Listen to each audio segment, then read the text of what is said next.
You are now tuned in to the Gifted Gab.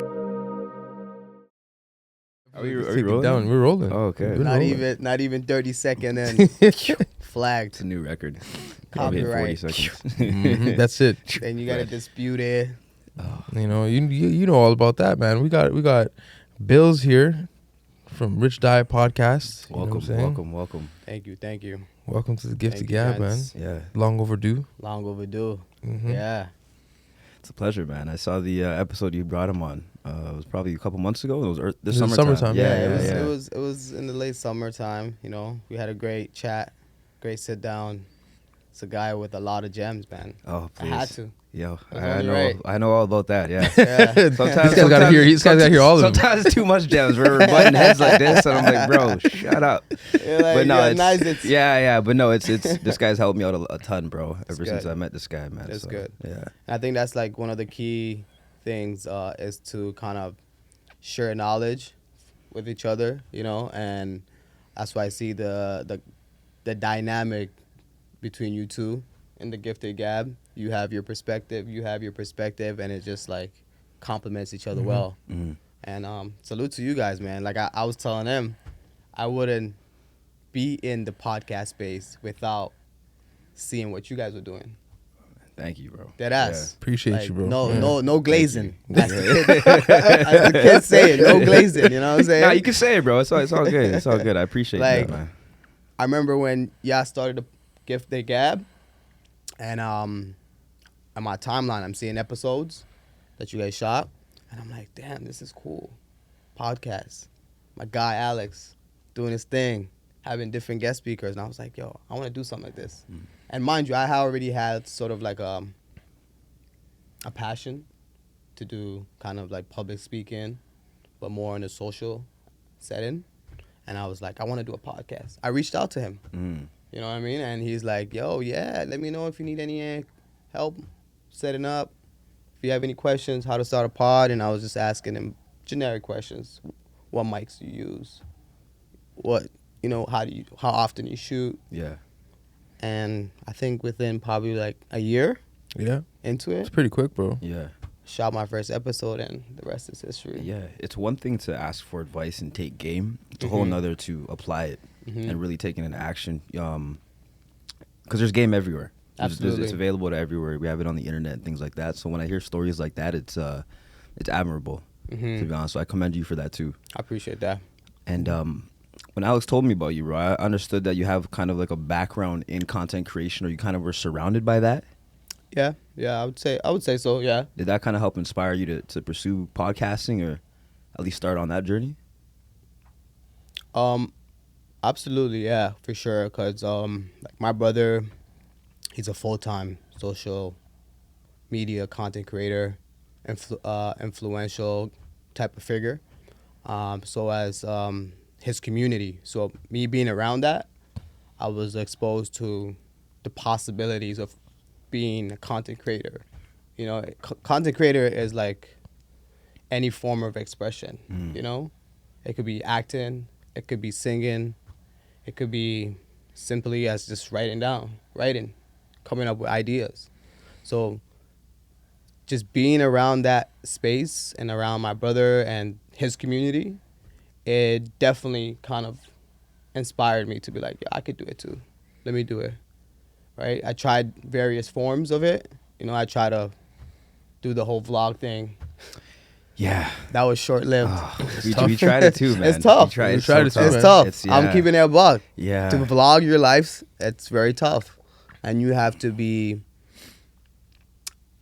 really be ready to expose all peaks and times of your life, all time, you know, right? You just have to show always camera. Yeah. You go to the mall, camera. You go get a car wash, camera. You go to the doctor appointment, camera.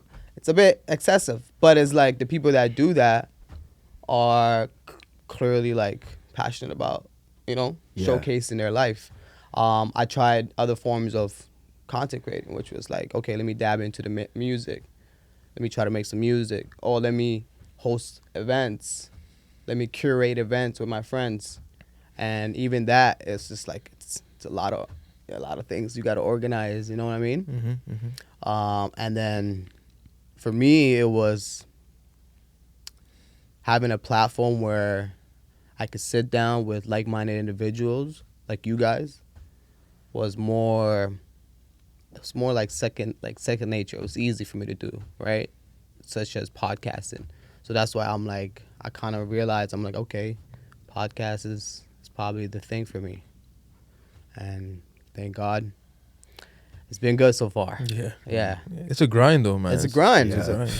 Yeah, it's an engine you have to keep on oiling. You know, this is something we put on hiatus for a year, 2 years, 2 years, right? Yeah. And a lot of it came. We halted a lot of it because of just the time and energy that went into it, the resources that were required, and we kind of had to take a back step and say, okay, where are we right now, and where do you want to take this? You know, just going back to the drawing board. And Absolutely. I think a large part of what we do is delegation. You know, and that's why it's so important to have a team. And I understand your co-host too does a huge part in helping what you got, right? I wouldn't be in the position I am without my co-host. Shout out to Zico, the mastermind, the troubleshooter, the guy with many, you know, technical, like. He's the guy in the computer chair. Essentially, yeah. Okay. He's y'all the guy need one of those. that knows how to set up the whole shebang. You've met him. Yeah, You know, he's a good great dude. guy. But yeah, you're right. Delegation is key. Yeah, and you guys are both realtors too. I think that's really cool. Yeah. So that's another side. That's another thing too. Talk you know? about that, bro. Is that how did you get into real estate? Because that's something that's tough, especially in this market, man. I mean, it's one of those things. Is just like you want to educate yourself and just like wealth, you know, like in a sense, like you hear about, oh, how do you acquire wealth in this modern day, and you're like, the number one thing you hear all the time is real estate. Yeah. You ask successful people, oh, how did you get your wealth? A lot of them will tell you real estate, right? So it was that interest that kind of like, everyone that is wealthy has some sort of foot into the real estate. So for me, I was just like, maybe I should get a license and learn this game too, because at the end of the day, you know, Yeah, we're living in a city where it's rapidly growing. It's rapidly growing, and Condos are everywhere. it's condos and dispensaries now, bro. Right? Like you're seeing it a lot. Funny thing, when we first opened the store, my pops was trying to get me to get my realtor license. Oh, I yeah? never Yeah. told anybody that. He's like, "Yo, you should get that." How's the process? Is it hard to get? Like, what? I imagine so. It was easier. It was easier. I'm not gonna lie to you, but now they made it more complex. You have to do a lot of reading. You do have to do a few simulations, and I believe you have to do a few. Not I believe. I know for sure you have to do exams, like about 4 to 5 exams to get your license. Prior to this, it was a private college type of thing. It was with OREA, Ontario Real Estate Board Association. But now it's with Humber College. So now it's actually a public college program. Okay. So now they made it much more complex because it's much more in depth with like what you need to know, the policies. It's I'm not saying that it's hard to do. If you put your mind at anything, you could do it, but it requires you to read a lot and understand the game. Yeah, Makes sense. Yeah, man. This content thing, man. I think I think when you're doing content, you gotta have something on the side too that the content can go to. absolutely. You know, I think it's really important to have, aside from a brand, a personal brand as well that you bring in. Because when me and this guy were starting this thing, we were saying like, people are coming here to watch you and me, and then the guests, right? And so you have to have something to offer of value when you get on the mic. Right now, the trend is we're seeing a lot of people getting on the mics with nothing to offer, right? And it's really saturated the podcasting market, you know? Yeah. I agree with you. It does, because it's like almost like a cliche Yeah. You know? It's become a cliche, absolutely. Becoming like a cliche now. And that's why I'm not opposed to like having barrier to entries in different markets, like real estate, like podcasting. We talked about this before, man. We got to have like an embargo or some type of thing. Like there's got to be some type of testing. I don't know. Just throwing. So you think that for people to enter the podcast space, there needs to be like a kind of like a criteria? Let's establish an exam. Let's establish an exam. An exam? Test. I like that. A prerequisite that people have to pass. All right? Mm-hmm. At least we'll call it 70-75%. Mm-hmm. Okay. We'll establish a board. All Yeah. right? So we'll have board board members. of directors. Yeah. Board of Board of directors, directors. right? We'll call it the Ontario Podcasting Association. CPA can go federal, right? We'll do that. And then with this, I think we can kind of weed out the ones that shouldn't and should go through. Yeah. You know what I mean? Yeah, no, but that's the beauty of it right now. We're such in an early stage that you don't even realize that these things don't even have litigations yet. Yeah. Things that are like that makes it more complex. to It's do. still the Wild West It's in this- yeah, in it's the no checks content and space. balances. This is Yeah. new media. Yeah, Yeah. absolutely. It's in our This hands. is new media. Yeah. Yeah. Media's As we changed. are aware, legacy media is getting phased out. Mhm. Yeah. We are the new media. Absolutely. We are the voices now. But how do we? How do you establish that there's no standard, right? It's The like- standard. How do you distinguish the standard? But it is like almost like, do we try to put a standard, like an outline, and kind of be contradiction to how legacy media used to be, Mhm. or do we just let it free flow? I Yeah. think what we're seeing now is a lot of high profile or public individuals that came from legacy media now starting their own platform.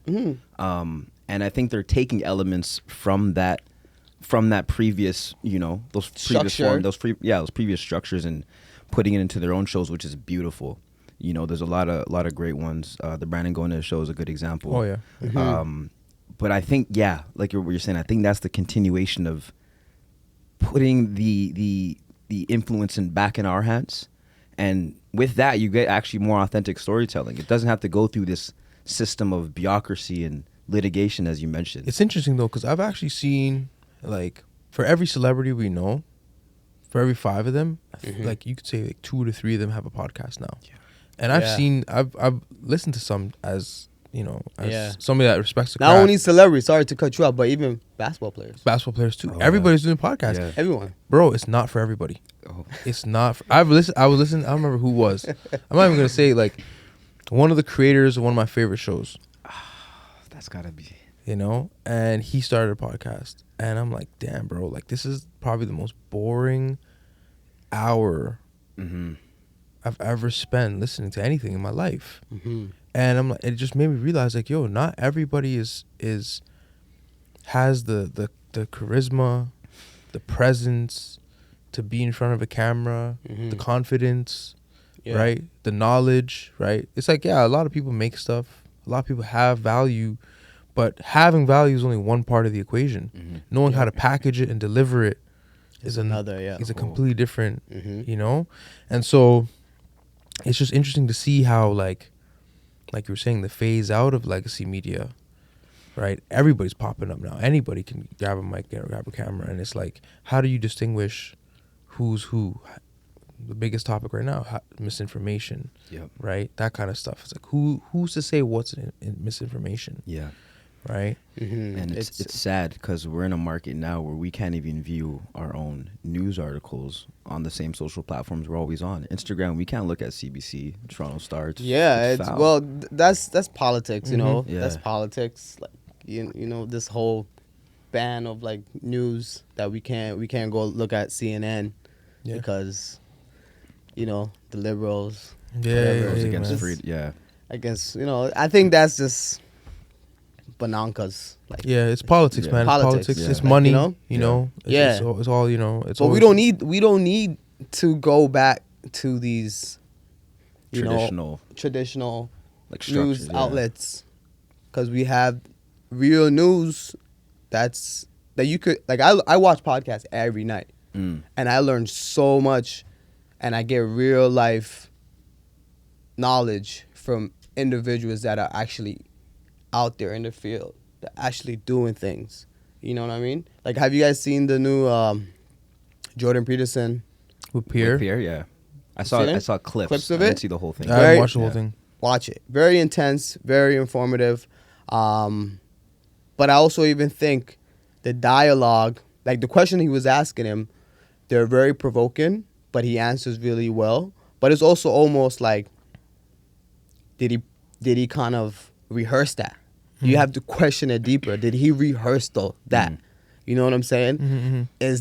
Is he just saying things that the Are gonna Canadi- rile people up. You know what I'm saying? The Yeah. Canadians want to hear, or right? Yeah. So as a lot of Calculated. It's a lot of it's calculated. yeah. right? There's a lot of things that are calculated, Mhm. and as a viewer, you need to do more than just watch something and take that information and Critical just run thinking. with it. You got to be a Yeah, critical critique it. thinker. You got to be a critical thinker. You got to Yeah. really like. Especially because we're the new generation, man. Yeah. Our vote counts. And we're seeing a lot of absence or abstinence rather when it comes to voting now. Mm-hmm. People think their voice doesn't count or their say doesn't count. But listen, man, we're in a country where there's a lot of turmoil happening. There's a lot of shifting lot, happening. man. We're in a very transformative. But can you age. blame them? I Can you can't. blame people for No. for feeling like their vote doesn't count when, like, one, you know, the States is one question. It's a two-party system. Even Canada is a two-party and a half, system if yeah. you think about it. Mm-hmm. Can you blame the average voter for feeling hopeless when they don't have a leader that they feel like represents their best interests? Yeah. I don't blame. I can look at that and see. I don't blame people for not voting, especially people who have real concerns about real things going on in the world, and they're seeing that their leaders are not taking a stance on certain things. So Mhm. you know, and we talked about this like 4 years ago, like about this whole democracy thing. It's like, well, it's only democracy when it's like when it's in the favor of whoever's talking about Yeah. it, Yeah. Mhm. right? So it's like, you know, and recent news, obviously, you know, Trudeau just stepped down, right? It's a whole other Crazy. conversation. Yeah, it's right? kind of crazy. We seen it coming. Like, Yeah. you know, Yeah, 9 yeah, year in yeah. office is like, hey man, the country is going down the shithole. Yep. Yeah. It's like- getting worse. Yeah. What do you think about this 51st state business? I'll be honest. A part of me doesn't hate it. You don't mind A it? part of me doesn't hate it. Well, it's a kind of wild. It's really It's wild, so- outlandish thing. Like, I don't see that happening. It'll never happen. You know, we are under you know, the whole It's a monarchy. Commonwealth yeah. monarchy, and it's like we're not about to adopt the American. You know, You know what I mean? It's not happening. what people need to understand something about Donald Trump is that a lot of the outrage about him is like, oh, he's not fit to be a presidential leader. Okay, you guys forget that this is an entrepreneur, Mm-hmm. Businessman. a businessman stepping into the leader of the free world. He's not the people that came before him who came up in a certain system, who worked in office, who True. worked in policy. So when he goes in and he's doing this stuff, he treats it like a negotiation, Mm-hmm. right? I saw a video of him and the French Prime Minister, and when he was greeting him and then when he was shaking his hand goodbye, and the businessman in me saw him shake his hand, and he didn't let go of his hand, and he pulled him closer. This is like a move, Like to a dominance kind a of thing. dominance It's a- kind yeah, of thing it's a pissing that you would contest. see in the world of business. Absolutely. You know, it's like Donald Trump does this thing where he walks into a boardroom and he's trying to show that he has the biggest dick in the room. Yeah. Yeah. It's always a homo. pissing And contest, yeah. that's the clear indication, because Donald Trump looks at Canada and he looks at the leader and he's like, JT is a weak kind of leader. So that's why he is saying these things, right? Yeah. You said he's a vicious businessman who comes from that business world, from New York City, like Governor concrete of jungle, Canada where is it's like crazy. eat or get ate. You know what I'm saying? Yeah. Like you rather eat or you're Yeah. gonna get ate up. Like Yeah. it's like you gotta be on top. So he's already like, he sees this shit. Like he sees who's weak. right? And that's why he's saying these things, but I don't see it happening. You know, the news outlets No. are entertaining it, but it's like, it's not going to happen. No. But I respect Donald Trump because at the end of the day, he has a track record of winning. He's a winner, man. And He's like, a winner. If you read about like what he's gone through, forget about like the last 8 years of his presidential. His lifespan as an entrepreneur, how many times he's been bankrupt, how many times he's been sued, how many times he's had, you know, buildings or developments fall and like, you know, Bro, they just had the recent Tesla car blow up in front of his hotel. yeah. I saw that. Yeah. Yeah. On I New saw Year's. that. What do you guys think about that? Though? Was that you think intentional? What do you think? Yo, Could be a lot of Kinda things, wild. man. yo, the conspiracy What's the Twitter conspiracy? out there, they're going crazy. Have you heard of a Tesla truck blowing up before that? I don't think it was.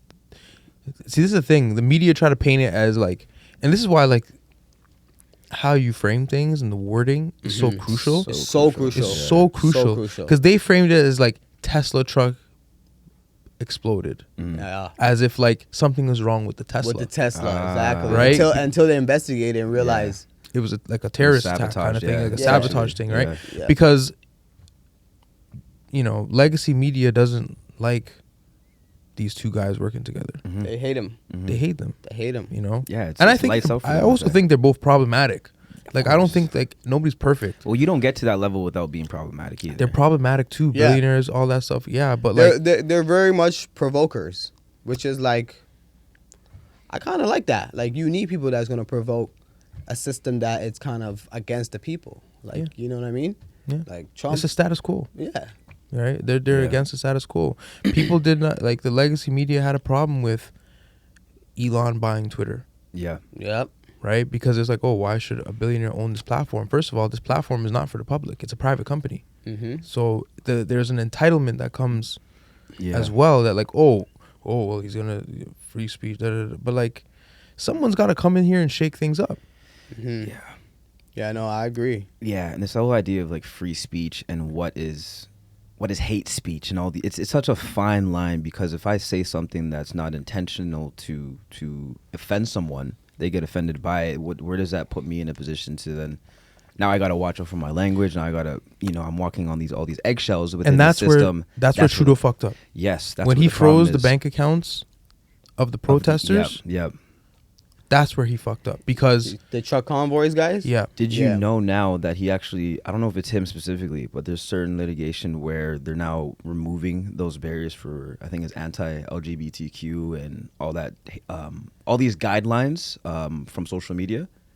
So essentially things like on Twitter and Instagram, he's removing that. So people are a little bit, they're able to speak more freely. Freely. quote Well, unquote, we within just saw that with Facebook, yeah, freaking Facebook. Mm. What's homie name? Zuckerberg. Zuckerberg. He I just, think that's what I'm referring to. Yeah. yeah, Never mind, the yeah. fact check. Yes, the fact checking. Yeah, they just did that because now they're realizing that, listen, all this sensitivity, all this, and oh, you offended this person because this, it's all contradicting to the whole idea of freedom of speech. It's like, how am I supposed to express myself if someone else, that party is going to get offended, or that party is going to be Yeah. sensitive, and now they want to do this, do this. It's like, it's just very ironic. A party that is about liberty ends up restraining the same liberties that this country was founded on. it's very ironic. It's It nuts. and It's nuts. Yeah, it's nuts. you ever hear about that cycle where strong men create good times create weak men create terrible times, and those terrible times create strong men. I We're in the heard middle of that. We're in the middle of that right now, Yeah. and that- we're in a transformative time. Because Yeah. I come from a country that censorship is a big deal. Ooh, yeah. Yeah. You know, like censorship is, you can't watch certain things, you can't say certain things. Women can't walk outside without a hijab, right?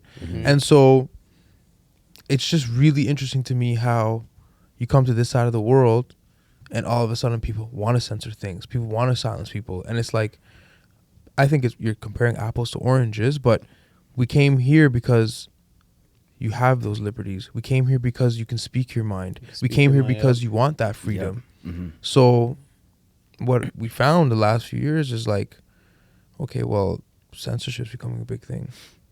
You can't say certain things. Yeah. You can't talk about certain people. You can't do. Oh, yeah. You know what I'm saying? Yeah. So it's like, and then when you look at it in the grand scheme of things, it's like, okay, well then, we're holding the standard over here to this, but we're not holding the standard over here. So it's like it becomes contradictory. It does. You know, Big time.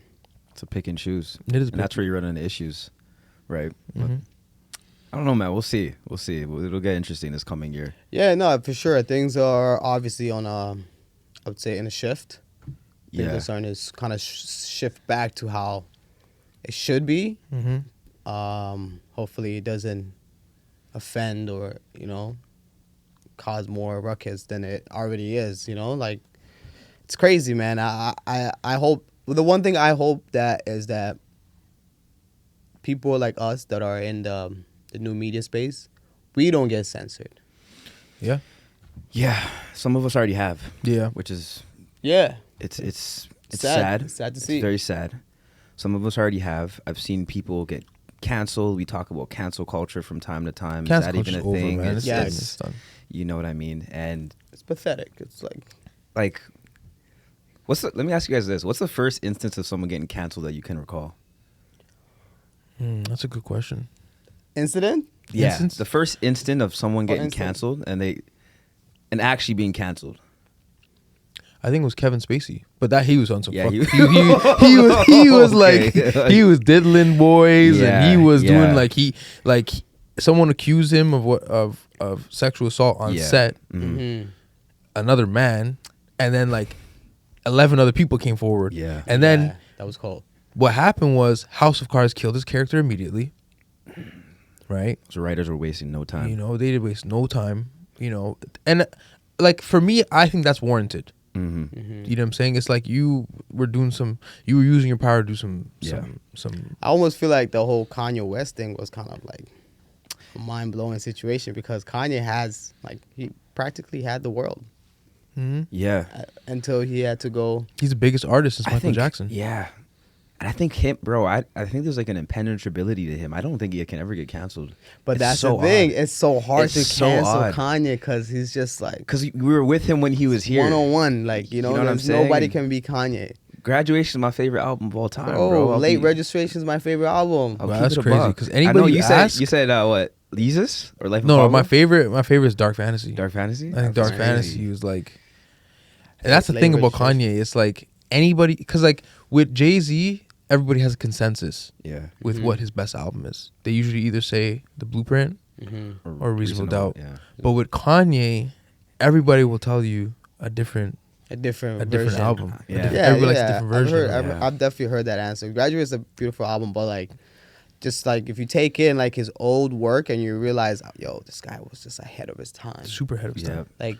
That music, it's still you go play it and it still sounds like a new timeless. sound. Yeah, it's just timeless. Timeless. It's timeless. Yeah. Right, and then you see the creative direction of how Kanye just designed things. Either it's shoes, either it's these concerts that he does, either just his work. Him having the whole. Remember when he had good music? Mm-hmm. Yeah, and that he was a curated time. these Avengers artists, Yep. Yeah. having Travis, Who was Big on that? Sean, Big Sean. Yeah. Big Sean, Pusha T, 2 Chainz, 2 Chainz, Mhm. Travis Scott was there for Travis a little Scott, Yep. bit. That's right. Trav came on. and just taking that caliber of artists that were a part of that, and that was holy fuck, this guy. Didn't Yachty come off under him too? No, No. Who else came on? Because I remember that Travis Scott lane. He had about 3 or 4 other artists within that same sound. He went into Cactus Jack. That was Yeah. that was when he did the Cactus Yeah. Jack thing. Okay. but if you just take it in, that was early 2011, 2012 when he was doing that. That's And- when Dark Fantasy came out. Yeah, and all those artists that were under the good music, Kid Cudi, Kid Cudi, yeah. Yeah. that were part of that, they're pretty big deal now. Because but he foreseen that. He's like, yo, these individuals that I'm gonna form this good music with are gonna be They can be on. Yeah. they could be on forever. Yeah. And he did that. And Kanye's a genius. It's Genius. He's usually ahead of his time. Yeah. That's for sure. That's why it's like you said, it's hard to cancel him. It's hard, man. But they did. It's But hard. they He did. went from billion to back to 100 millionaire. Think about that. He was in that conversation. I think he was at 4 billion or something like that. What's he at now? $400 million. Okay. They froze his bank accounts. He just posted about it the other day. True. Yeah. Like they froze his bank accounts. Adidas tried to silence him. The labels tried to silence him. And I think he just saw what was going on inside the industry. You know, I think he saw how, and he'd been in it for so long. Yeah. A lot of people would just stay quiet about it. He's like, no, like, yo, this was going on, and he had a problem with it. You have to commend that, man. Yeah, of course. You have to commend that for speaking up at the cost of your own bag. That's huge, man. That's Most huge. people don't, bro. We've seen in the last 2 years how silent. how silent a lot of artists and things are about things that are going on in the world, and nobody wants to say anything because they're scared about their own bag. Yeah. And then you look on the other side of the world where people have nothing and all they can do is speak up.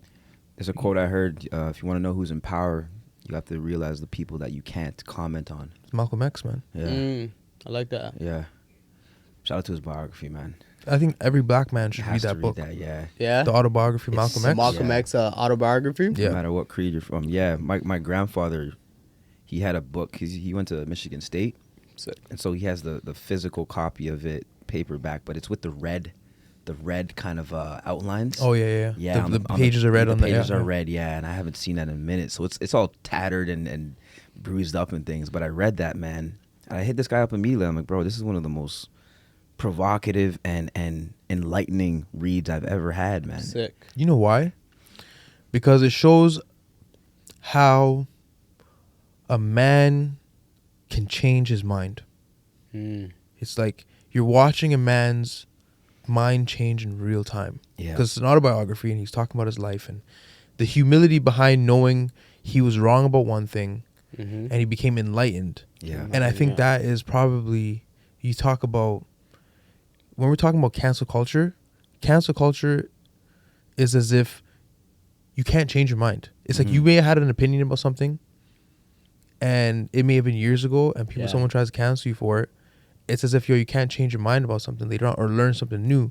This is a book where a man thought he knew something of one thing. Yeah. Saw something else, and he just being humiliated and he turned his life around. Yeah. He was on the streets, pimping, stealing, gambling, robbing, doing all that stuff. Went to jail, found Islam, realized the way he came into Islam was wrong. He went and did his pilgrimage, he went to Mecca and realized, just everything I learned about Islam in the States was wrong. And not only that, too, how important environment is, right? The things he was doing around certain environments didn't align. At a certain point, you outgrow those things, right? And you see it throughout, see it throughout his whole journey. And that's what really resonated with me, bro, is because it's so easy, especially being in the city now, it's so easy to kind of get caught up in the day-to-day mundanity of things and not being able to see outside of that. Absolutely. You know what I mean? But it's platforms like these and things that we're doing to kind of help see past that. Bring awareness. Yeah. No, absolutely. You're right. The day-to-day, things that go on in your life, it can keep you consumed, like sort of like, the when the lab rats that just around the little the rat race, man. The rat race, and they're just going up and down. That's just like a prime example of how humans are living their life. Yeah. Right? We're just stuck in the day-to-day, but we're not realizing that, there's a bigger picture. Yeah. It's a bigger world out there, man. It's a bigger world. Yeah, man. Time does not move here. Yeah. Oh, time does not move here, man. Doesn't. Yeah. So tell me, man, what's been the best... You've had several highlights with RichDiet in the short time you've been cooking. Obviously, we've seen, I think the biggest thing was your guys' platform being on Billboard, right? Yeah. Drake getting the remix to the Delilah.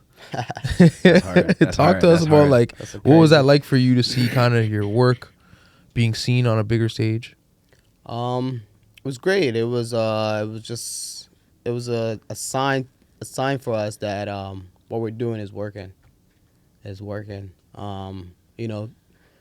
It's one thing that you're creating content, and it's another thing that the reception is positive, right? When people are starting to be like, okay, we see you doing things, we see that it's working. But for us, it wasn't like calculated or anything. We're just having fun. Same thing that we're doing here. We're just chatting, having fun, and you put things out in the world, and sometimes you just pray that that the right person sees it. And that was the situation.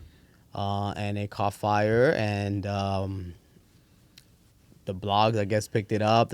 First the song was made, and then it went out, and then the blogs picked it up, and they were like, yo, this is a powerful clip that manifested this whole song thing, this whole parody song, because for me it was like really, but then again I'm like, yeah, really, it did that. This clip, that's like hypothetically like this random clip, it did that, and the reception was amazing.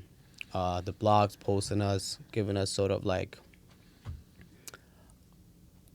a praise, like, oh, you guys, activated this whole thing. And the timing was perfect because, like, as you guys were aware, this whole beef was happening within Drake, and and Drake decided to win back the city by doing that. It was a power move on his end, because it was almost like the city was kind of like, oh, we're not really going to support Drake. But deep down, people love Drake. Of course. He's the GOAT. We all know that. He's the pioneer. He's the guy that kicked down the door for us as Canadians. Absolutely. You know what I'm saying? He's the guy. He's the GOAT. There's no questions. There's no if buts. And for him to do that, it was sort of like a reassurance for us, creators, viewers, fans, that the boy carries the city on his back. Absolutely. No matter what. Absolutely. Yeah, I think people don't appreciate how much he does for the city too. They don't. It often gets swept under the rug. They try to water it down, man. like he's not like putting he's not on involved, man. Yeah, there's a lot of artists, man. I remember he was part of the huge wave of Toronto hip hop. I'm talking like early 2010s. So my brother, he's a videographer, and he recorded a lot of these artists, and I remember Drake kind of co-signing some of these guys, and there was a huge wave. I'm talking about like 20, I want to say 13, 14, 15, that era right there. Yeah, he was a huge proponent in that, man. And yeah, he's always been a huge contributor to like the music scene. It's just that people never get enough. It's like, oh, you haven't done enough, or you haven't done this. Yeah, you know what I mean. The bar is always moving. Yeah, that's the thing. You gotta die a hero or live long enough to see yourself. Which is a Dark Knight. Which is I think is a fucked up way, man. Because it's like, bro, this guy does so much for the city. He's put on for the city, like he's you name it. Like I go to the stateside. People, as soon as I tell them I'm from Toronto, oh, Drake. Yeah. So just the perception itself, people from the city don't see on how people view us. It's like, yo, it's because of Drake, people rate us now. Absolutely. You know what I'm saying? So for him to hop on a quick song for a kid that's from Western Road, that always dreamt of seeing Drake or meeting him, that's like a freaking dream that is like, that will forever live with that kid. You know what I'm saying? Absolutely. It's like forever. Yeah. And it's just something small. It's like, yo, send me the song. I'm going to drop a little funny, little 8 bars. I think... it's not even that serious, but it's that serious. It is that serious. Yeah. I think Drake is who everybody thinks Kendrick is. Really? Yeah. Because I always saw like Kendrick saw himself as like anti-industry, anti-establishment. He always tried to goes into the shadows, doesn't want to drop, and then comes out, wins the Nobel Peace Prize, and the protest music. And so he has this persona as if, oh, it's fuck the industry. But then when the beef happened, we started to see weird things like, how is it that Drake drops Family Matters and then 2 minutes later Kendrick is dropping a diss track? How do you have that kind of information? How do you have the drop on that? And then you start to ask the questions of like, okay, there's something deeper than just like these guys not liking each other. It's a lot of politics. It's a lot of politics. And now we're seeing, like the lawsuit, Drake's getting a lot of backlash about that lawsuit, about him suing UMG. But then you start to uncover, like, yo, people are looking at it like, oh, it's Kendrick and Drake. No. When he was saying it's a 20v1, it's like, yo, Drake's actually against the industry right now. The whole industry, Going yeah. against suits, man. Yeah. Yes, it's him against the suits. Yeah. The whole UMG, like Him against what we were saying before, legacy media. legacy media, exactly. You know when this is when I knew something was up. When I was listening, I was on Spotify. I was listening to Cleo Soul. Had a whole playlist of her, man. She's amazing. I love her. I love Cleo Soul. I was listening in my bedroom, bro. All of a sudden, I hear Kendrick. Not like I'm like, where? How is this even queued right now? Yeah, the algorithm is not. This algorithm's cooked. How? Where's the correlation? Yeah, here? where's the correlation in that? And that at that moment, I'm like, there's no way this is not rigged at that point. Yeah, It's it's literally rigged. rigged. It's Yeah. really Literally rigged rigged. because it's like you could be listening to a whole different genre and then not like us will pop up. It's I'm like, come on, it makes man. no What are we- sense. what are we doing So the here? people that are behind this, I don't know, Spotify or Apple Music, they exec, the people that are actually in charge of curating, you know, the sounds. There's something up there. It was There's odd. something's up there. And that's the reason why Drake is even addressing this issue and even having this lawsuit. I don't know if you've seen recently, he just posted a pic saying he put money signs and he said, I've thought this through. Something like along those lines.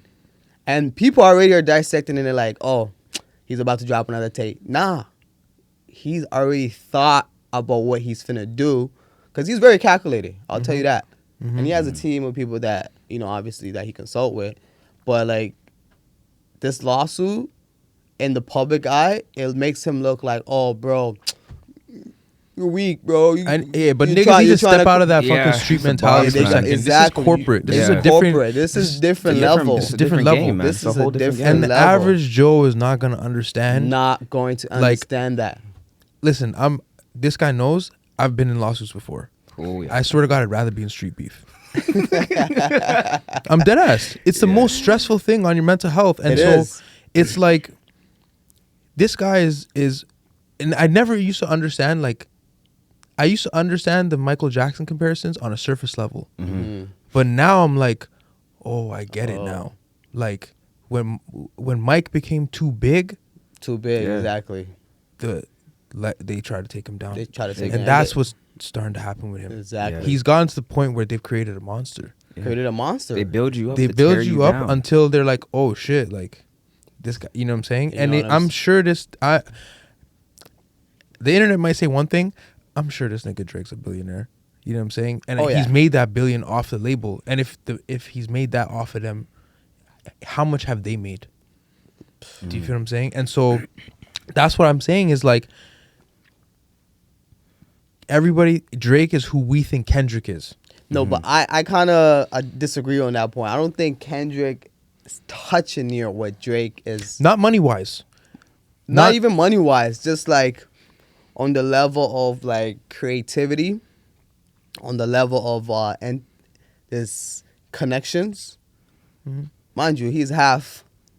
Yeah, of Yeah. course. So Yeah. that already Those guys says know what it- they doing, man. It says it They all. know You what can say Okay. he's half Jewish, guys. He's half You can Jewish. say- He knows what he's doing. Not a swear word, guys. I know. You know. You know, if you know, you know. So he knows ins and Yeah. outs. He knows the ins and outs, and he has the people that are gonna guide him. Yeah, Right. absolutely. So I wouldn't say he's on that. You know what I mean? I think he's like right here. Kendrick is about here. No, but I meant it in the sense that like how like the average people view Kendrick and view Drake. It's People think Drake is the industry yeah. plant. Yeah. And Kendrick is the guy anti-industry. But it's really the opposite. Where Kendrick is the industry plant. And Drake is the one that's like against the industry. Kendrick That's and why you Taylor see Swift are in the same boat. exactly. Crazy. And I want to add on to that point, man. I think I'll say this. I think Drake is more like Tupac than Kendrick is like Tupac. People Eh. forget Tupac is an actor. Yeah. Some of my favorite films have Tupac in it. 100%, You know what I'm saying? yeah, and then he also raps. And poetic like justice, there's all more that there's good more similarities between those two than it is Kendrick. For sure. Why you think Kendrick is like, yo, I want that ring back? Like, Yeah. I can't get that. I get it. You think Kendrick the comes Tupac from and Sting LA. would have sold that to Kendrick? Hell no. Yeah. No, but I get it. Like Kendrick's from LA, he's got the whole thing on his back. Yeah. You know, there's Yeah, a big LA has a big, you know, historically for black for black culture. Like LA is the center of that. But So I got a question. You think when we look at the genre hip hop or like rap music, which coast is really hip hop? Is it East Coast or West Coast? East Coast, it's not even a question. Yeah, I think I don't New even York. think it's debatable. Yeah. East Coast, right? Yeah, East Coast. I would I say agree East too. East Coast, because it started in New York. Hip hop started in New York. Yeah, Okay. by a Jamaican actually. Yeah, Yeah. So hip hop started in New York. Yeah, I would say East Coast. But that's what I'm saying. So like, if we are aware that hip hop is East Coast, how come? Like, obviously, it's grown to the whole region, the whole nationwide, and it's a global thing now. But if we kind of understand that whole, like, how this hip hop originated, we would understand that deceptions of where hip hop should like fall on, like, especially like, yo, people was like, oh, hip hop should be like West Coast. Da, da, da, da. It's kind of like taken away, whereas like really what hip hop really is. Mhm. You know. Well, the thing about hip hop culture, East Coast, black culture, a big chunk of it is Los Angeles. When you think about, but also you also think about this too. Entertainment, the center of entertainment is Los Angeles. What is black culture to you guys? You ask me, I'm gonna give you like the most academic, like Yeah, the most like I know. like I'm gonna give you the most global perspective on blackness, because most Yeah. people's perception of blackness is like the Western Western thought society. of Paradigm, Western yeah. societies, American, black African American, American. you know. Yeah. But me and this guy, we're from the same. Our DNA is from the same place. You know what I'm saying? And so people, You're Iranian as well? no, East African. Oh, you said okay. Yeah. Tanzanian. Tanzania. Okay, okay. So it's like that's where Yeah. like civilization started in Africa. It didn't start in America. Mm-hmm. Do you know what I'm saying? So it's like when I'm talking about blackness, most people, because they see media and everything centralizes Yeah. America, Yeah. they think that that's black culture. But if you go to Iran, if you go a couple months ago, Putin, he's like, oh, we have all these things from way back in the day, like images of Yes. Jesus and stuff like Yes. that, and they uncovered it. Jesus was black. So No way. yeah, That's crazy. and so it's like when people say, oh, what's black culture to you? Too many people think about just Western context, whereas like some people who have a worldly perspective and know what goes on around the world know that black people are everywhere. Blackness is everywhere. Yeah. Yeah. I think it's the most one of the most diverse cultures. I think why I asked that is because when we speak about hip hop, that's one of the many genres that black people started. Yeah. You know, and I think when we talk about conversations of like West We started Coast, rock East and roll Coast, too.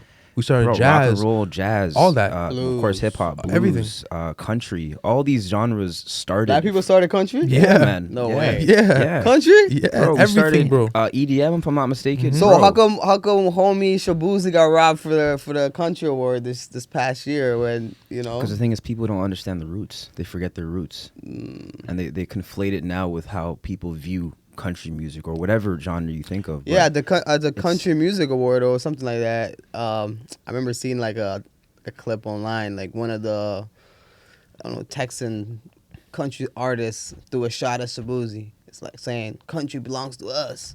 Buddy. Oh, man, crazy you're just shit like that. You're just About co-opting that. That's, I was like, oh shit. Even like you Is talk this- to a boomer, they talk to him about Elvis. oh, they Yeah. hate him. Yeah. Elvis is probably the most problematic. Yeah. That guy, They hate that guy. you know. Yeah, like, I know. I seen Yeah. the Elvis movie. How like most of his He stole most of his sound stuff. It and- was stolen. Yeah. He got it from How like many white yeah. men do you know that can dance? That's it right there. So you know what I'm saying, like, you know, like I think those conversations, especially after 2020, people started having those conversations more. Mhm. But yeah, like nothing moves without black culture.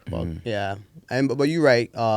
When you say black culture, people usually view it as this Western, African American, you know. But if you ask people that are actually understand where black originated, they'll tell you Africa. Yeah, straight from, absolutely. right? And Absolutely. as you see, African, even Afrobeats now, like it's Yeah. taking over, Yeah. right? It's Yep. it's a thing now. So I'm glad like having these I'm a kind of piano. like having these kind of conversation, it brings awareness of like where things are from, like where things are rooted from, not just the typical legacy media spreading this narrative that it's black culture is only America. No, black culture exists outside of America. Black culture exists in Canada. Black culture exists in South America. You know, Brazil, for instance, it's like That's the biggest population of black Black people outside of Most, Africa. Yeah, it's the second The most. biggest. no the biggest, the No, first. outside of Africa. That's Outside of the Outside of second Africa, most, yeah, that's what I'm saying. Outside of Yeah. Africa. Yeah. So there's more black people in Brazil than America Anywhere else in the or world. North Yeah. America. Yeah. Which is kind of like Yeah. a crazy fact. It's like a fact, Yeah. which is crazy, right? Yeah, that's one of the places I want to go. My So, my dad. but like, how could you say black when you say black culture and you're like, oh, North America just dictate black? It can be because Brazil has the biggest black culture What it outside of is- Africa. And what it is it goes back to your point of media. Who are the eyes focused on? Who's creating this engine? And which that's is, why which is the U.S. critical thinking is so key. Absolutely. Very key. Yeah. Mhm. You know? Yeah. It's media has the power to shape perception so well, and it's good and it's bad. It's good and it's bad, and it goes back to just like how, you know, the teaching from our academics, like from Yeah. school, with the shit that they taught us. Like half of the shit that we learned in like class, we don't apply that shit. Please. Like when in time do you ever apply Pythagorean theorem? Hey. Please. Cosine. You remember cosine tangent? Cosine tangent. A squared sin plus b squared equals c squared. When minus do you even 2ac? apply that? Hey, man. over 2. I don't know how I still remember this shit. You know but one yeah. thing I actually learned the other day? Pythagoras, there were these Greek, Greek philosopher, yeah. philosophers Yeah. from Pythagoras. back in the days. Mhm. And you know one of their belief was that they don't eat fava beans or like beans. You know why? Because they believe that is a vessel of a soul, like soul. That's where like when you die, your vessel goes into beans, like souls. Okay. This is why you can't just believe just like random stuff from like 2,000, 3,000, 5,000 years And ago. they were teaching us their theories of mathematicians because they were, okay, I'm not going to disagree, but they were big time scientists and mathematicians, but they were teaching us in school. But their ideology was that you can't eat beans because that's like a vessel of a soul. Yeah. Because they look at the Yeah, fava it's- bean the way it is, it looks like a fetus. I mean, before this, You know what I'm saying?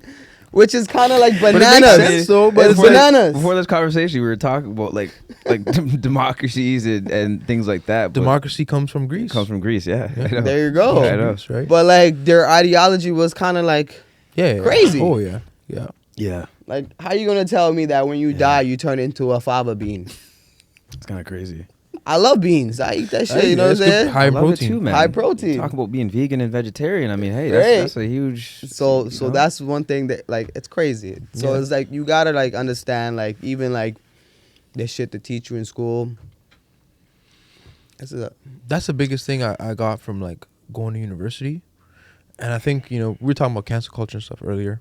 Because I think people, when they get to campuses, in my opinion, if you're not in like STEM, then you're in arts. People pull the wrong thing from arts. They're reading about Marx and capitalism and all this stuff for the first time. Mhm. For me, a lot of the things I learned in university was like how indigenous people were treated in Canada. Like I learned that stuff in university, Same. right? Mm. The problem is higher learning is supposed to teach you how to think. Mm-hmm. But too many people come off of the campuses and they're taught what to think. Like they're pulling the wrong things. Yeah. Which is why you see, you know, over the last 10 years, the chains like the chains keep moving in terms of thought and ideology, right? It's like people keep moving the goalposts on what is acceptable, what's not acceptable, cancel culture, this kind of stuff. It's because people are coming on campuses and discovering things for the first time. Mm-hmm. And they're, especially at that age where you're leaving high school, Mm-hmm. you're in college, and a lot of people are searching for like things to identify with. Yeah. Absolutely. Yep. So they learn these things, and you'll see it becomes their whole identity. They leave post-secondary, Yeah. and they become like, we need activists, obviously, right? There's noble causes, stuff like that. But then there's some people that are just latching on to causes because they have nothing else to drive them and do, you know, like you know what I'm saying? And so the byproduct of that is like people are coming out of these campuses and they're like, this is how you're supposed to think. When the whole time university, college is supposed to be learning how to critically think, learning how to access information, learning how to look things up, learning how to look at something and say, I'm sure there's another side to this. Yeah. Right? I agree. That's what's gotten completely lost Yeah. in the last like half a decade. Yeah, I know. Is that critical thinking piece, right? Yeah. Very true. Because the left used to be the side of common sense. So how all of a sudden did it become the right? Where now everybody on the right is on the common sense. You know what I'm saying? Yeah. Me, I'm a guy. I chill in the middle. Neutral. You know what I'm saying? You know what I mean? Yeah, stay neutral. Centrist, man. Yeah, centrist. Yeah. I'm centrist. Even though I'm a Muslim, I'm pretty secular, and I pull from other beliefs as well. Like, you know, like too many people are like quick to just identify with the first thing that they come across, as opposed to saying like, okay, well, viewing it from like taking a step back and viewing it from a bird's eye view. Yeah. Not only that, too, man. I think one of the benefits, to your point, Alex, one of the benefits that I got from university is the ability to be in a space of like public discourse and discussing, you know, very conflicting values and views without hating the other person. Right? I was in a lecture one time in my political science class, and you ever get in like a conversation or argument with someone where like the littlest things can trigger them, and you know right off the rip they're very stern, they're very rigid in how they think, but if we disagree on this thing, they take it above and beyond. Extreme, it's now more personal than it has to be. Now they're attacking your own character. It's like, hey, listen, let's stay on topic here, guys. You know? And I've witnessed some of those things happen in university where people, and like back to your point, they get too attached to that identity. Where if you're attacking this value, you're attacking them now.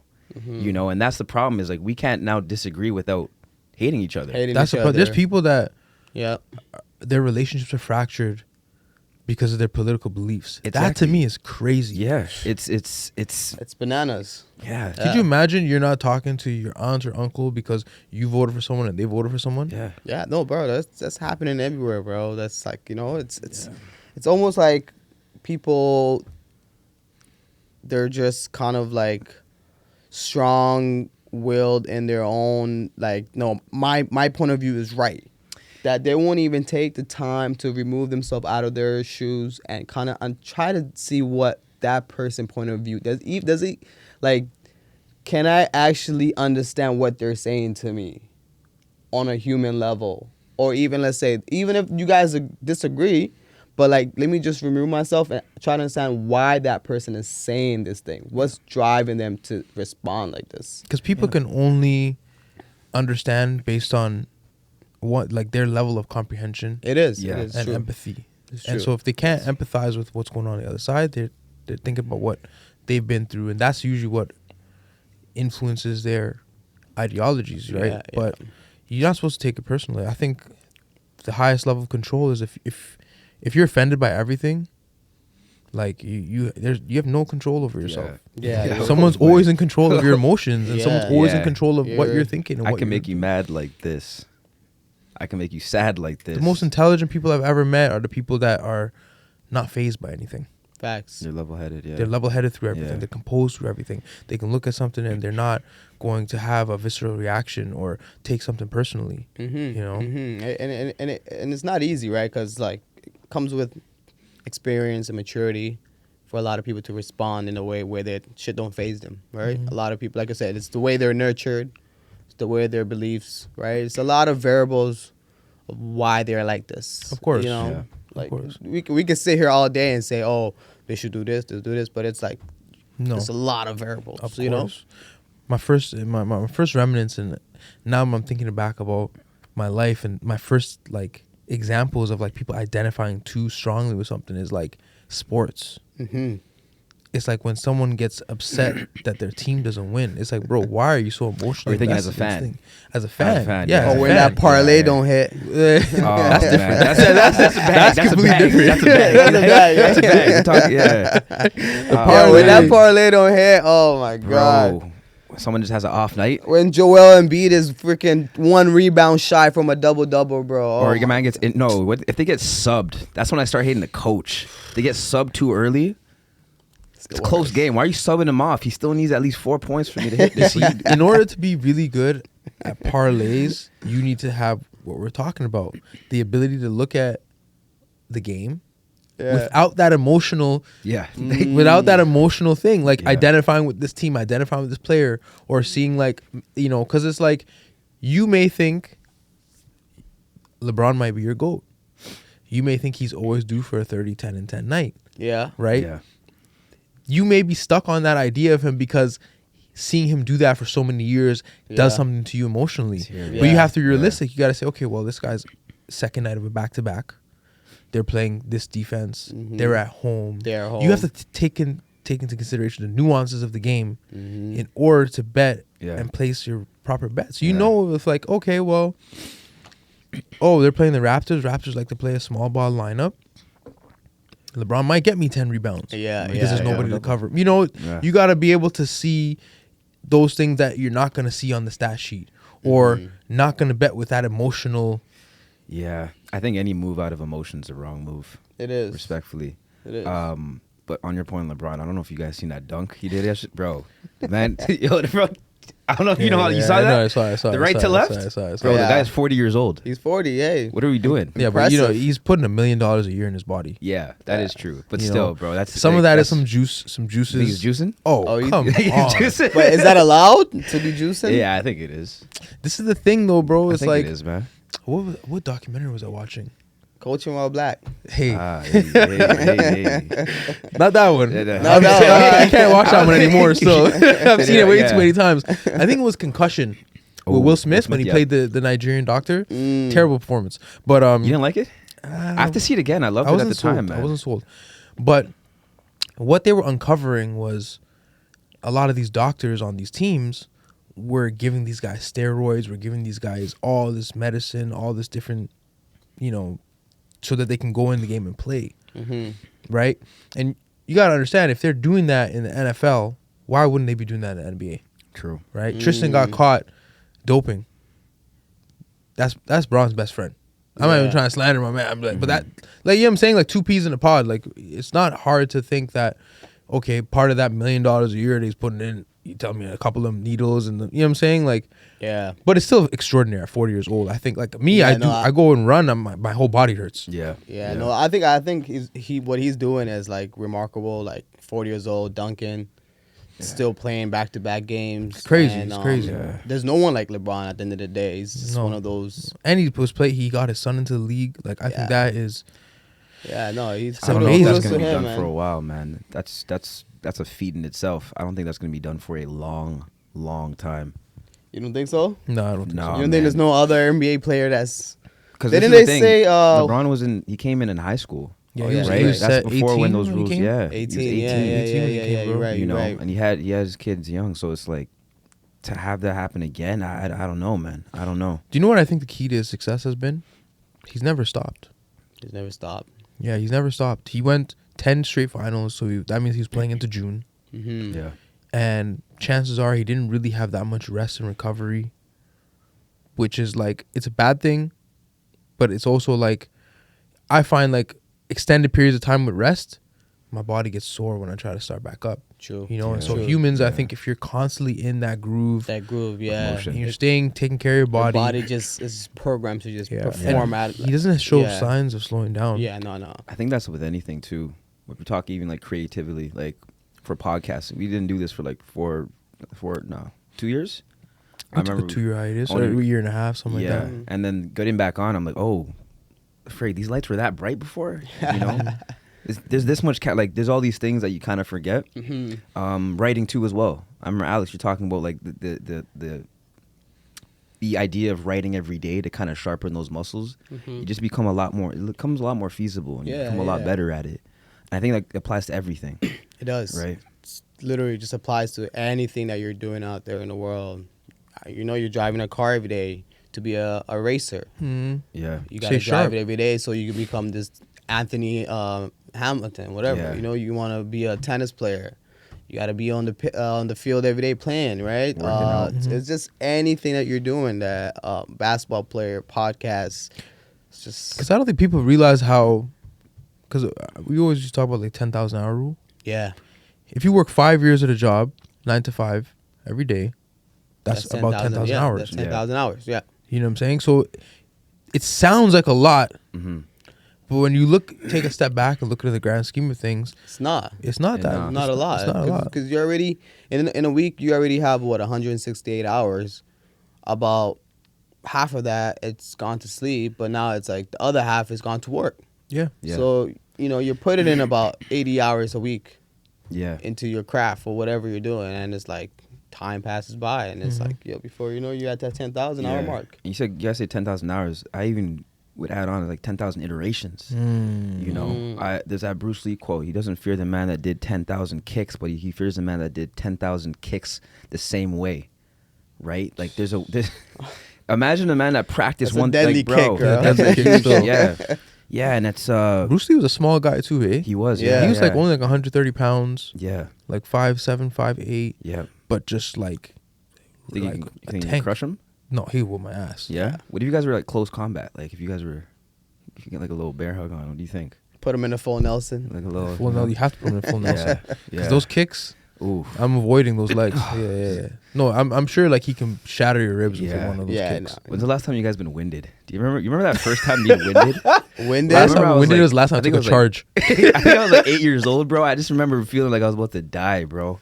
Like my brother like freaking roundhoused me in my gut, and I was just, oh my gosh, I can't recall really, to be honest. that's the worst Being feeling, winded is the worst feeling. bro. the worst. That I don't know.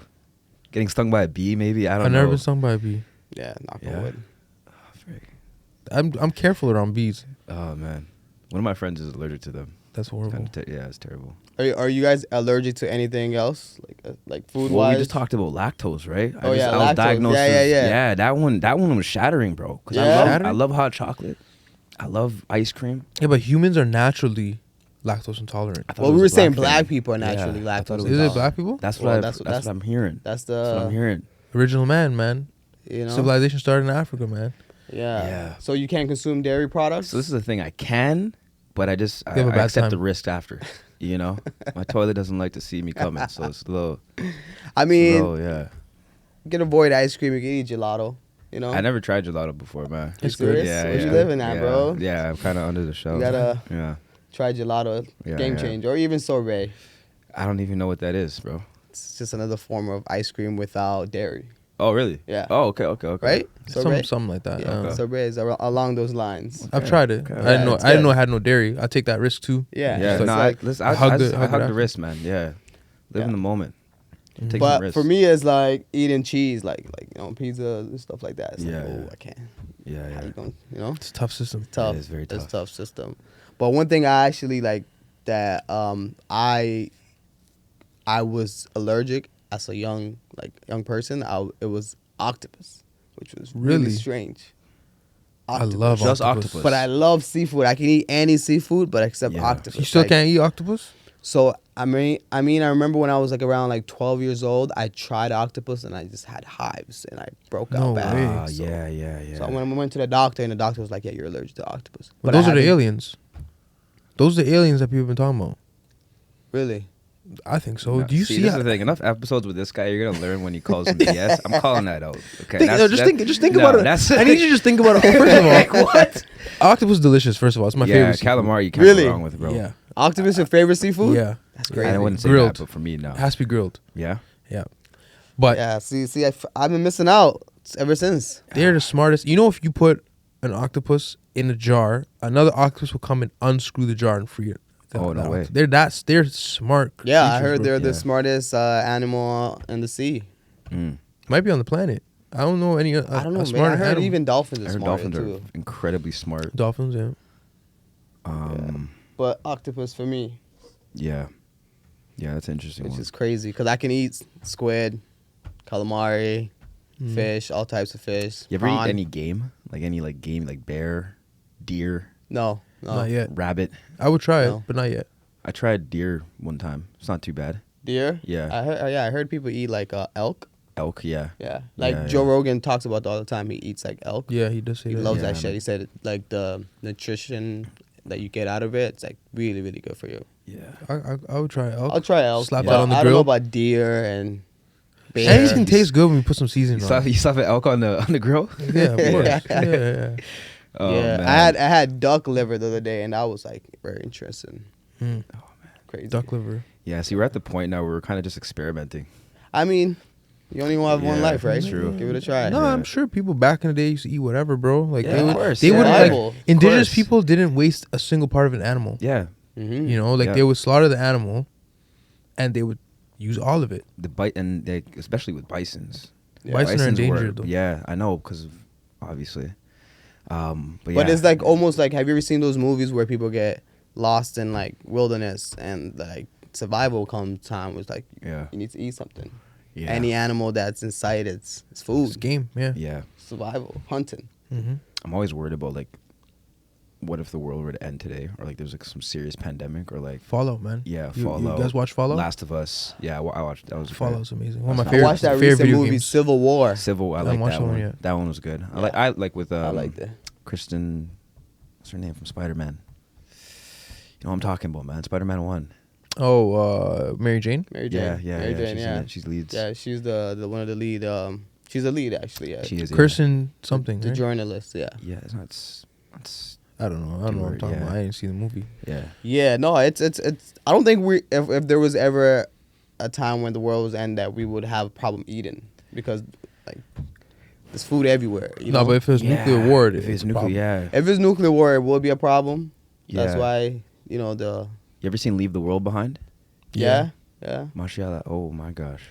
That Crazy. was- That's a real technology, though. I think that's how it would look like if we were being honest. If it were to happen, this whatever war or They're talking whatever- about that. I think in Cuba they had those kind of weapons. Yeah, where they could just sonar. the microwaves. They could just like hack microwaves to do Cyber exactly that. attack. I was Yeah. at a museum actually when I was in Dubai last year. About I think it was in the 80s. They had some type of technology that could infect people with sonic. They can infect people sonically Like with microwaves? with Like- microwaves and also via like audio. Oh fuck yeah.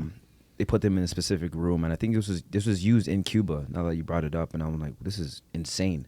It's like there's a specific sound length or sound wave that would infect people, and it makes them go crazy. Yeah, So- I seen some shit like that. They were talking about recently. You see how these the last week of the year, all these planes were having problems landing. People were yeah. saying those were cyber attacks, like causing. Easily be, yeah. You know, it's a lot of conspiracy out there, though. Don't Yeah. believe me. I Whatever. got- I don't know, man. Got a We're starting tinfoil to hat run on. out of conspiracy. Got a man. tinfoil hat, yeah. Everything's starting to become true. Conspiracy is only conspiracy until you just wait 10 years, man. Right? It's like It's crazy. so- It's crazy, but Yeah. it's always good to keep an eye out. And be aware. Because you never know conspiracies.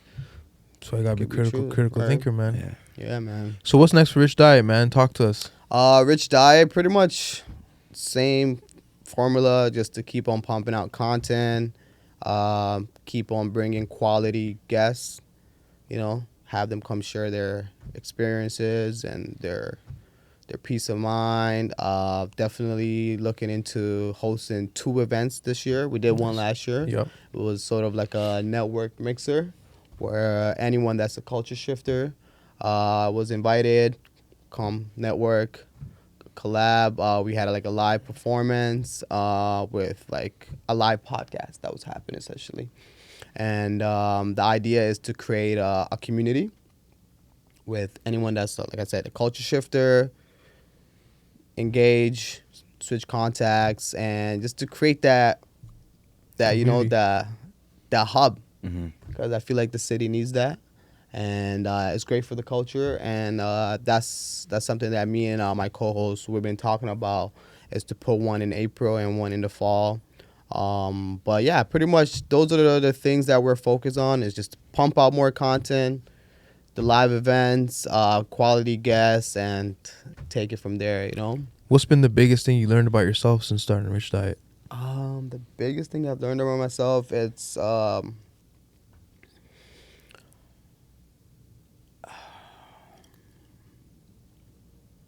about myself. Or just in general, what have you learned? Your biggest takeaway? The biggest takeaway that I learned would be, I'd say, preparation helps in terms of executing an idea, right? Because you could have an idea, but if you prep yourself, you can almost execute it to the level of how you imagine it. You know, it's not going to be perfect how you imagine it, but it will reach that potential in your brain, you know? So preparation is big. That's one thing I've learned a lot. So now every time when I have an episode or plan to shoot, I just prep, like either just curating some questions, either just creating a theme around it, either just like once the content is shot and done, okay, which content to put out. So just prepping how I'm going to deliver to the world, how I'm going to put it out there. So preparation is, I think, the biggest thing I've learned. It's great. It's good. And I think that it's a useful way to approach Life. life. Yeah. Prep. Yeah. Prep. Transcends Prep. a lot. Right? Yeah. Says a lot. Yeah. So Where can people find your platform? yeah, it's pretty straightforward, man. Rich Diet, at Rich Diet, Rich Diet, at any social media platform. We're heavy on Instagram, TikTok. Our episodes are all on YouTube. You can see them on YouTube. Spotify too, right? Spotify as well. I always forget about Spotify. I don't know why. I'm not. See, that's the one thing I need to really prep is to make sure I distribute the episodes on Spotify accordingly. Because my main focus is only like Instagram, TikTok, and then YouTube is like where we put the whole full length video. But this year it is the year to distribute it in other platforms that could generate more fans and traction, things in that nature. Yeah, man, it's an exciting year, man, and I'm looking forward to even like doing collabs with you guys with these live mixture events where we can, you guys could come by and meet other guests and potentially interview even my co-hosts and vice versa. Have you on the podcast. I know I saw you at that party. I saw this guy turning up. Yeah. Kelly gets active, man. He was active. I was like, he's outside. Okay, I'm like, but we had a good talk. Defamation of character. Sue us. Sue. Oh yeah. Oh no, I'm talking. No, I'm talking trash, shit. yeah. But yeah, it was like gotta get you on the pod too. So and vice versa. I'm here today because we all are in the same space of creating. And it's a beautiful journey, man, because we're here today. We get to watch this and we share with our people. And it's the best place to do it, man. Endless. We're in the city. Possibilities are endless. So much talent. We appreciate you coming through regardless, man. No, I appreciate you guys. Yeah, kind of rebirthing this podcast. Alex, your name was up there on the list. You want to I appreciate make that, sure man. we prioritize that. So I appreciate that you guys thought of me. Of course. And Of course. invited me here. Because like I told you, man, I was inspired by you guys. Gifted Gab, this guy knows. I hit him up. I'm like, yo, I want to start a podcast. He's like, let me know if you need any help. Mm-hmm. And yeah, the proof is in the pudding. We made it happen, and now we're here. Full circle. Man. Full circle, baby. Frick, on that note, any last words, guys? Shit. Nah, man, I think just like that. Just like that. We're What gone. about this? What do you guys hope to see for Gifted Gab moving on forward? The interviewees Yeah, I like interviewing us that. now. Yeah, because I'm like, yo, I was gonna say that you guys are interviewing the interviewer, but I just wanted to like kind of. You want to go first, or Yeah, man. I think this one of the things I was telling you was like when you first reached out about the podcast thing was like build a brand. Build a brand. Don't just like pigeonhole yourself into one lane because 5 years might go by and you might want to be like do something else, right? True. And so for us, it's like just building the brand of the Gifted Gab so that obviously individually we're artists as well, and the Gifted Gab was like for us to come together and compound our efforts. And so for the Gifted Gab, it's like, you know, treating it like a business, treating it like a brand, I love that. treating it like a distribution for our own things that we make even outside of here. You know, we collaborate in the film world together, and for us, creating's creating, right? It doesn't matter if it's a podcast, it doesn't matter if it's a film, it doesn't matter what it is. And so keeping it under the umbrella allows us to quadruple down on whatever it is that we're doing. You know, it makes it so that it may seem like we're super scattered, but really everything is one. Narrow down to the everything is one well-oiled machine. And eventually I think for us it's like distributing our own films under our own moniker is one thing we want to do. No, that's very it's very feasible. You know what I'm saying? It's already happening. You Yeah. just are going through stages of it, right? You just are literally like at this stage. Baby steps, man. It's gonna happen. Yeah. It's already happening. Yeah. Yeah. When you talk about autonomy, that's something we're both big on. Being in the industries that we're in, we understand how much time is wasted waiting for those opportunities and waiting for those chances.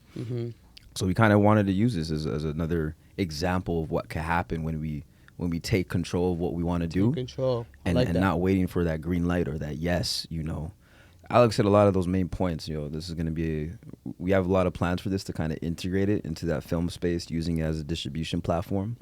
But in other ways, it serves as a vehicle to bring other people in the industry, not only film and TV, but every industry, entertainment wise, to come sit down, talk, exchange some game. And I think it's with those reps that kind of sharpen the toolkits in every angle and every side. So Now, would you guys only focus on Canadian or just global? Nah, like yeah, international? we don't. Yeah, like we're not boxing ourselves in. So That's it's, good. It's That's good. It's everything. Because So, we started in Edmonton, man. So Yeah. it's Yeah. like just off the strength of that, it's like there's nowhere that we're really tied to. Tied to, You yeah, know what I'm like a saying? region that you're just tied to. No, we're anybody can come on here if they Good. have So a story you to can tell. have like someone that's from Australia. Doesn't matter.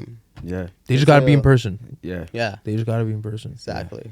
So Yeah, and anyone that's a gifted gabber, right? Gifted Essentially Gab that. alumni. You can gab. Gab alumni, yeah. You got a Shout out spot, to the man. gifted gabs, man. You're official alumni now, man. Frig, Thank welcome. you, man. Yeah. Thank you. Long overdue, Surely. You know what I'm saying? Pleasure. Pleasure.